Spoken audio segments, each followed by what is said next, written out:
Hello everyone, good morning. म चाहिँ अब बिहान बिहान पानी पिन आँट्दैछु किनकि यो पानी पियो भने शरीरलाई बहुत राम्रो हुन्छ अरे।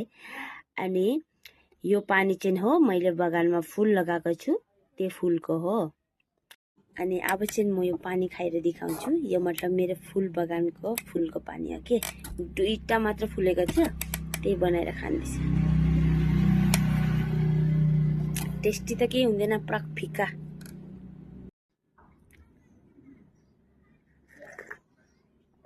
कुछ टेस्ट भेटेन यसमा, फिका पानी फिका जस्तै हो। कसलाई पिनु छ मलाई लाइक कमेन्ट गरिदिनुहोस्, कमेन्टमा भन्नुहोस्। अनि एक बात भन्नु भुलिछु, कसलाई यो फुल चाहियो मलाई कन्ट्याक्ट गर्नुहोस्, मलाई मेरो कमेन्टमा अर्डर दिनुहोस्, म दिनेछु फुल। By by.